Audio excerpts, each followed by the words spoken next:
I just want to unpack that story I told you yesterday about the stroll down memory lane.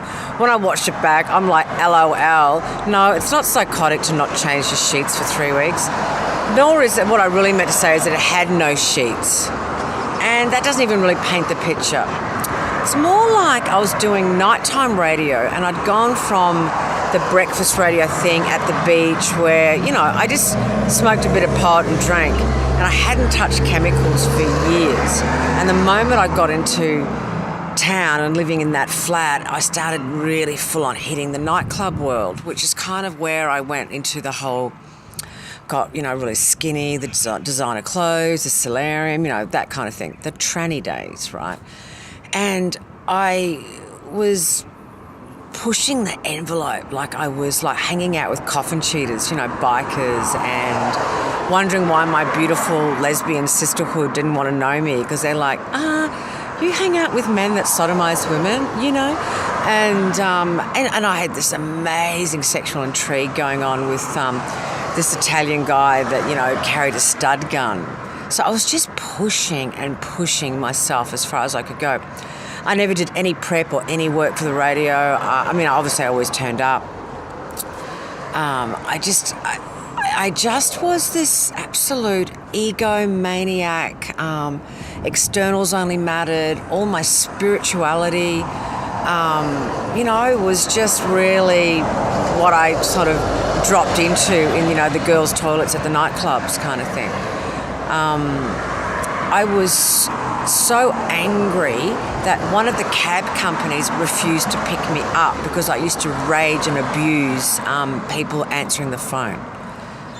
And so it was all this kind of like, but then, funnily enough, because I was so obsessed with how I looked, I was eating the most profound diet. That's what I could do. I was eating porridge every day, mackerel greens and rice for lunch. Like, it was pretty much eating, the way.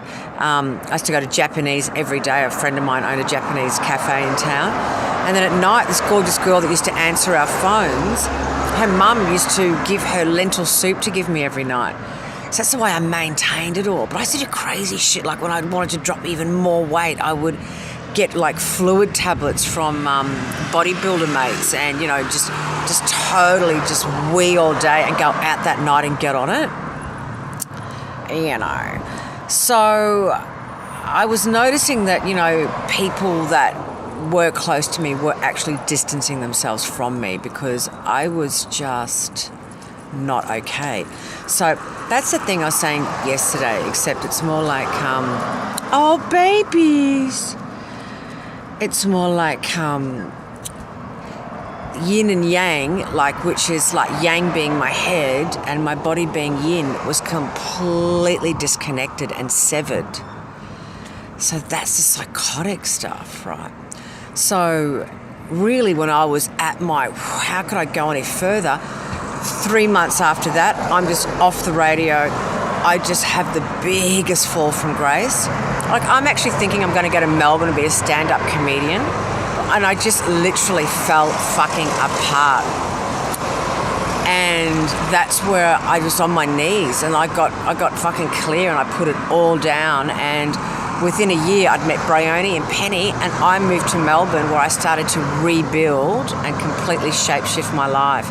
Got into the organic foods and I was completely clear, drug, alcohol free, the full deal for years.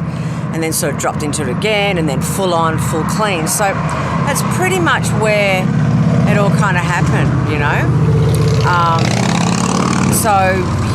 I just wanted to share that. And I'll be back in a minute to give you the lowdown on how I'm feeling in my body and what I'm doing today. It's my second last day of treatment.